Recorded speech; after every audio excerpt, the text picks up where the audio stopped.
Shalom, shalom. Aujourd'hui, je vais parler de vous porter la lumière de Dieu en vous. Donc, soyez fiers de qui vous êtes, hein, et vraiment, ayez confiance que vous êtes vraiment de Dieu. Vous avez une lumière vraiment qui éclaire vraiment, qui éclaire vos vies. Nous allons, je vais prendre, nous allons prendre Luc 2, 29. Nous allons lire la parole du Seigneur. Maintenant, Seigneur, tu laisses ton serviteur s'en aller en paix selon ta parole, car mes yeux ont vu ton salut. C'est le Seigneur, notre Seigneur, donc il nous montre, hein, qu'il est notre Seigneur. Et on va continuer, on va prendre donc, du Psaume 104, 1, 2. 104, 1. Donc je vais lire le 1, je fais le 2. Je peux lire, hein? Si. Ah oui, j'ai trouvé mon frère. Merci, c'est gentil, mon frère. Ah, j'ai trouvé. Mon âme bénit l'Éternel. Éternel, mon Dieu, tu es infiniment grand. Tu es revêtu d'éclat et de magnificence. Le 2, il s'enveloppe de lumière comme d'un manteau. Il étend les cieux comme un pavillon. Voilà. Donc, il voulait dire qu'on a une lumière, hein. Donc, nous portons la lumière. La lumière, donc, c'est la vie de notre Dieu qui est en nous. Nous pouvons faire plein de choses. Nous pouvons être gentils. Nous pouvons être vraiment de bon cœur. Nous pouvons faire plein de choses. Parce que nous sommes la lumière du Seigneur. Quand la lumière est en nous, donc, on n'a pas le ténèbre. On n'a pas de ténèbres, on n'a pas des choses bizarres dans notre vie parce qu'on est la lumière. On a la lumière du Christ. On peut rendre service, hein. Quand la lumière est en nous, nous éclairons. Donc nous, c'est comme si vraiment le jour est là. Le jour est là, donc c'est le bonheur. C'est le bonheur, donc nous pouvons vraiment rendre service. Notre voisin, il a besoin de nous. Il a besoin qu'on aille lui faire les courses. Vraiment de bon cœur, on a vraiment, on est bien. On va aller, on va prendre Jacques 1, 17. Toute grâce excellente et tout don parfait descendent d'en haut, du Père des Lumières, chez lequel il n'y a ni changement, ni ombre de variation. Voilà. C'est ce que je voulais dire. Donc, nous portons la lumière et ayons fiers, soyons vraiment fiers, hein, soyons vraiment fiers de qui nous sommes, nous sommes de Dieu, nous sommes des enfants de Dieu, nous portons la lumière, nous portons vraiment des bonnes paroles, hein, aider son prochain, hein, dans le bus, hein, hein, tu es là, il y a une femme enceinte qui est là, donne-lui la place, hein, une maman qui est âgée, il te demande de l'aide, aide-le vraiment avec bon cœur, comment on est là vraiment, tu es là pour servir, tu ne dis pas que tu es dans le Seigneur, hein, tu ne dis pas que tu es dans la lumière, que tu fasses de mauvaises choses, hein. Sois vraiment discipliné, sois vraiment bien dans le Seigneur, parce que le Seigneur nous a fait, hein, le Seigneur était là avec nous, le Seigneur nous fait du bien, hein. Mais si tu as la santé, tu as une bonne santé, vraiment tu es vraiment, on doit remercier le Seigneur. On est là vraiment dans la lumière. On n'est là pas dans les ténèbres, parce que les ténèbres, c'est Satan. C'est Satan qui est là. Il veut parfois qu'on fasse des mauvaises choses, mais nous restons vraiment dans le Seigneur. Voyons vraiment le Seigneur Jésus qui faisait vraiment, hein. Moi, je veux vraiment que on est vraiment l'exemple de notre Seigneur Jésus-Christ, hein, Jésus-Christ de Nazareth. Oh, il était là, il était là. Oh, c'est un bon Dieu, hein, c'est un bon Seigneur. Il était là de bonté. Il était là. Vraiment, quand on demande vraiment au Seigneur de nous donner vraiment une bonne lumière, de faire vraiment de bonnes choses, des bonnes choses dans nos vies, d'aider son prochain, vraiment de faire des choses magnifiques pour vraiment rendre gloire au Seigneur, vraiment pour que le Seigneur nous regarde, il dit que nous sommes ses enfants. Nous devons vraiment suivre vraiment son exemple, être vraiment de bonté, vraiment de bonnes choses. Voilà, voilà ce que je voulais dire vraiment aujourd'hui. Que vraiment reflétons vraiment la lumière en nous pour aider son prochain, pour aider la famille peut être dans le besoin, nos voisins peuvent être dans le besoin. Hein. Il a besoin de ton aide, aide-le. Hein, ne le regarde pas comme ça parce que toi tu portes la lumière. Toi tu n'es pas dans le monde. Toi tu es dans le Seigneur. Vraiment, tu es là, hein, de bonté, hein, vraiment donner la main partout hein, dans le monde. Parce que les gens vont voir que toi tu n'es plus dans ce monde. Tu n'es plus, tu fais plus les choses méchantes. Tu es là, tu as un bon cœur. Dans le magasin, on te demande si la personne peut passer en premier. Laisse-le la place vraiment que vraiment le Seigneur nous donne son cœur qu'il avait vraiment de vraiment faire des bonnes choses, vraiment d'être vraiment disciple, d'être vraiment ses disciples, vraiment que on a vraiment un grand cœur. Nous donne vraiment ce grand cœur qu'il avait, vraiment ça sera bien. Merci, merci, merci vraiment mes frères et sœurs. C'est ce que je voulais vraiment dire ce matin, vraiment. Allez, bon, shalom. Voilà. Je laisse la place à notre frère Pataki. Voilà. Merci, Sœur Turel. Shalom à tous. J'aimerais partager avec nous un petit sujet que nous avons intitulé Le mouvement et le langage des foi. Le mouvement et le langage des foi. Et succès, j'ai quelques textes à nous proposer à lire. On a 3 dans les 3 évangiles aussi. Donc, on a Marc, premièrement, chapitre 16, à partir du premier verset au verset 5. Je lis au nom du Seigneur. Lorsque le sabbat fut passé, Marie de Magdala, Marie, mère de Jacques, et Salomé achetèrent des aromates afin d'aller embaumer Jésus. Le premier jour de la semaine, elles se rendirent au sépulcre des grands matins, comme le soleil venait de se lever. Elles disaient entre elles, qui nous roulera la pierre loin de l'entrée du sépulcre. Et j'aimerais que nous retenions le verset 3. Je le répète encore. Elle disait entre elles, qui nous roulera la pierre loin de l'entrée du sépulcre. Et levant les yeux, elles aperçurent que la pierre, qui était très grande, avait été roulée. Elles entrèrent dans le sépulcre, virent un jeune assis à la droite, vêtu d'une robe blanche, et elles furent épouvantées. Et je prends Matthieu 28, à partir du premier verset, au verset 5 encore. Après le sabbat, à l'aube du premier jour de la semaine, Marie de Magdala et l'autre Marie allèrent voir les sépulcres, et voici, il y eut un grand tremblement de terre, quand un ange du Seigneur descendit du ciel, vint rouler la pierre et s'assit dessus. Son aspect était comme l'éclair et son vêtement blanc comme la neige. Les gardes tremblèrent de peur et devinrent comme morts. Mais l'ange prit la parole et dit aux femmes, pour vous, ne craignez pas, car je sais que vous cherchez Jésus qui a été crucifié. Et pour terminer, nous allons prendre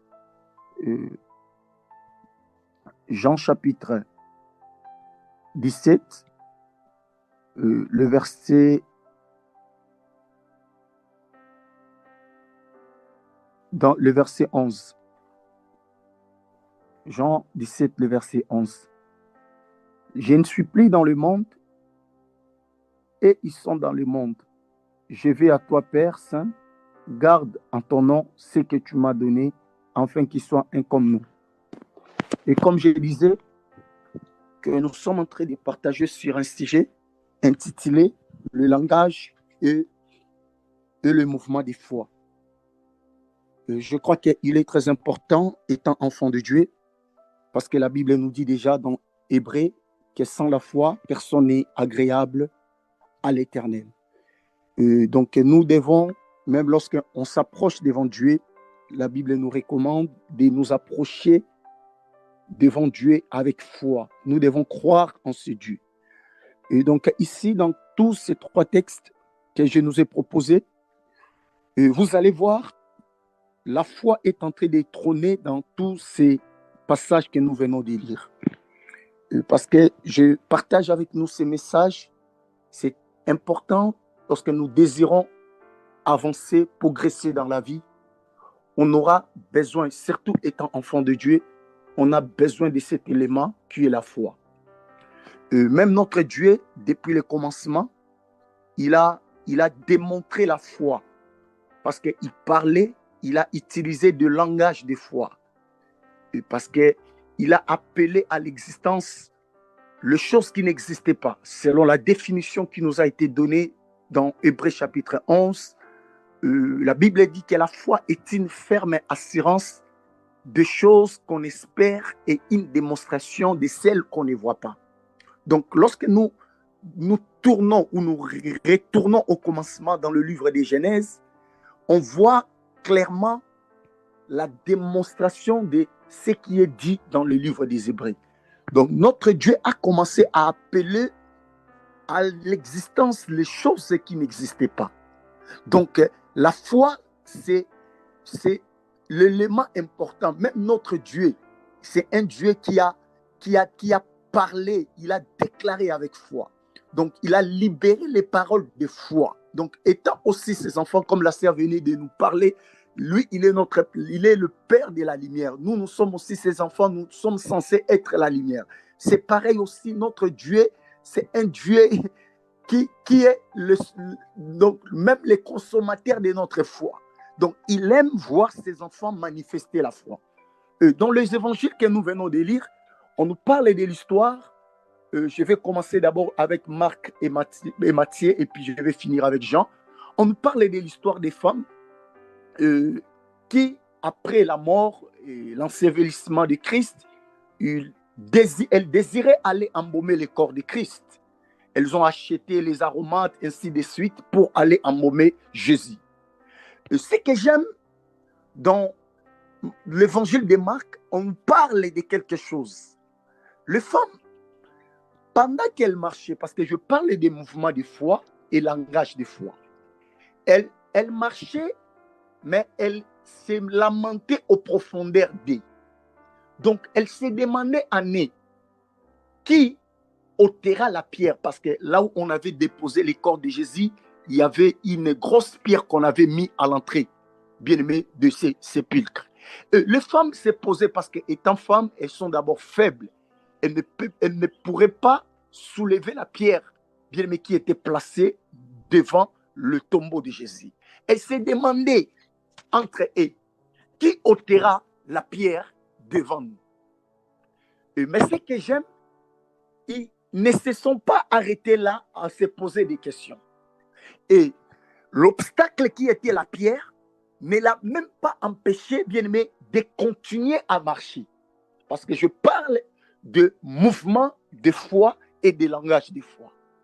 Malgré qu'il y avait l'obstacle, elles étaient conscientes de ce qui les attendait devant le tombeau de Christ. Mais les femmes, elles continuaient quand même à avancer. J'aimerais dire à une personne ce matin, je ne sais pas quel est l'obstacle qui se place devant toi, mais lorsque nous marchons avec la foi, nous marchons dans la foi, bien aimé, il y aura certaines réalités qui commenceront à quitter à chaque instant où nous mettons le pas de foi. Je me souviens de l'histoire de ces 4 lépreux, bien aimé, dans le livre des rois, si je ne me trompe pas. Pendant que le pays était frappé par la famine, le pays était, bien aimé, dans le chaos total. Ces 4 hommes, bien aimé, commençaient à discuter entre eux parce que par rapport à leur situation, ils ne pouvaient pas entrer dans les camps des Israélites parce qu'ils étaient lépreux à l'époque. Ils étaient, bien aimés, mis à l'écart parce que c'était une maladie contagieuse. Bien aimé, pour ne pas contaminer certaines personnes, et la loi exigeait que ces personnes soient mises, bien aimé, à l'écart. Et se disait, si nous désirons rentrer dans notre pays, dans notre patrie, nous serons, bien aimés, tués là-bas. Et il s'est dit aussi, si on dit d'avancer là-bas en avant, on va aussi encore nous tuer. Mais ce que j'ai beaucoup aimé, ils ont préféré marcher en avant. Au lieu de reculer, ils ont préféré de progresser, même s'ils vont mourir. Mais vaut mieux mourir en avançant que mourir en restant sur place ou en reculant. Bien, mais c'est ça le mouvement de foi. Et la Bible dit, pendant qu'ils marchaient, Dieu a fait quelque chose d'étrange. Dieu a changé les cris, les sons de leurs pas aux cris des armes de guerre. Donc, quand les Syriens attendaient les pas de ces 4 lépreux, bien, mais ils pensaient que c'était des armes, des chars de combat des Israélites qui venaient pour les attaquer. Et la Bible dit, tout un pays, bien aimé, a été bien aimé. Tout un pays ont pris, les gens de ces pays ont pris la fuite, bien aimé, à cause des pas des 4 personnes qui étaient même malades. Donc, j'imagine, à cet instant-là, si une personne était restée dans les camps des Assyriens, mais qu'est-ce qu'il pouvait dire? Oh, on fuit seulement ces 4 personnes parce qu'ils étaient déjà, bien aimés, neutralisés par leur maladie. Leur maladie les empêchait déjà de marcher correctement comme des personnes normales. Mais Dieu s'est servi de ces pas parce que ces hommes ont préféré de marcher bien aimé, dans la foi. Et bien aimé, c'est pareil avec les femmes. Elles marchaient, bien aimé, elles avaient la foi, même si elles ne savaient pas. C'est ça la foi. La foi, c'est la capacité de pouvoir continuer à marcher tout en ignorant, bien aimé, ce qui peuvent nous attendre devant. Les femmes marchaient, ils ne savaient pas qui viendra ôter la pierre, mais elles continuaient quand même à avancer. J'aime ce que Luther a défini la foi. Il a dit ceci: la foi, c'est la capacité de pouvoir, bien aimé, monter l'échelle, même si on ne voit pas, bien aimé, les pas de ces échelles-là. Bien, mais c'est ça, c'est que ces femmes ont fait. Ils ont commencé à monter dans un endroit où ils ne savaient même pas où la solution peut arriver. La Bible dit que c'était le matin. Donc, pendant que le soleil commençait à apparaître, c'est le matin là qu'ils ont préféré commencer à marcher pour aller embaumer le corps de Jésus. Mais pendant qu'elle marchait, la Bible dit, le ciel commençait à s'organiser pour savoir comment la pierre sera ôtée. Et c'est Matthieu qui nous donne cet élément que Marc n'a pas mentionné. Le ciel a envoyé les anges, un ange, bien mais pour venir ôter la pierre qui était placée devant les tombeaux. Et j'aimerais dire à une personne, ayez la foi. Cette pierre que tu vois devant toi, quand tu crois, le ciel va s'organiser. Et les hommes de foi, ils n'ont pas besoin de connaître comment. Ils ne se posent pas la question sur les comment. Parce que les comment revient à Dieu. Comment les choses vont se passer, ce n'est pas à toi, ce n'est pas à moi. Bien, mais toi et moi, la parole de Dieu nous recommande simplement de croire. Quelqu'un est malade.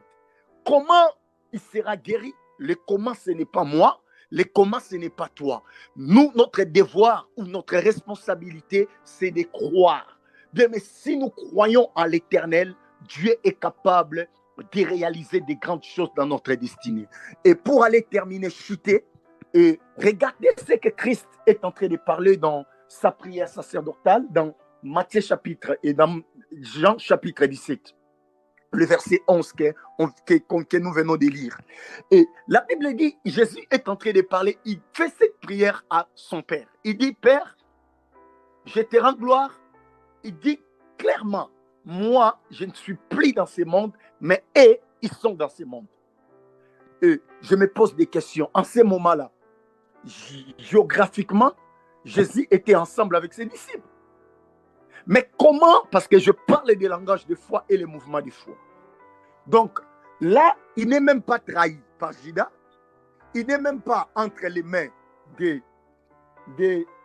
Pilate. Et si tu lis ce chapitre, tu vas voir beaucoup de langages de foi que Jésus a utilisé. Il dit même que j'ai achevé ma course. Jésus n'était même pas arrêté. Il n'était même pas trahi.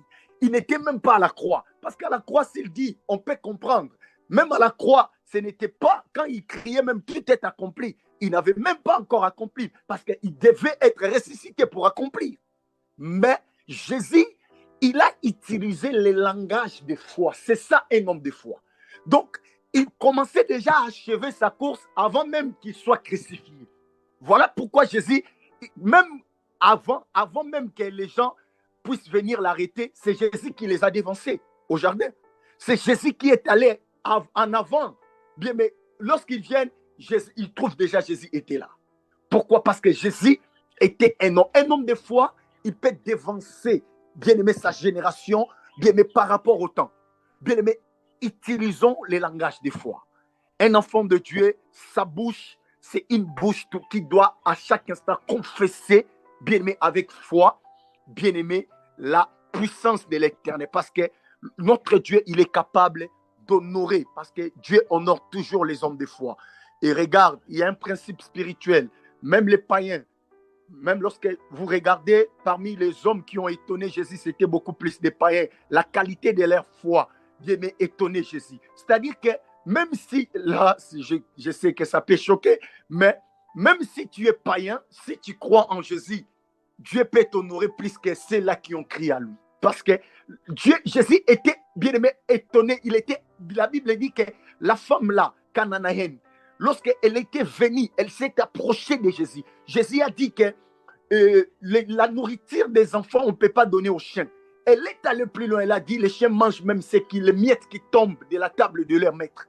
Bien aimé, c'est ça, un homme de foi, bien aimé, il reste déterminé jusqu'à ce qu'il obtient la chose qu'il désire. Ayons la foi, confessons les langages de foi, nos réalités changeront. L'opposition sera soumise, bien aimé, à la loi de la puissance de l'Éternel. L'opposition se changera en soumission lorsque toi tu crois à l'Éternel. Voilà, bien aimé, en un mot, ce que je voulais partager avec nous et je cède les micros. Merci beaucoup.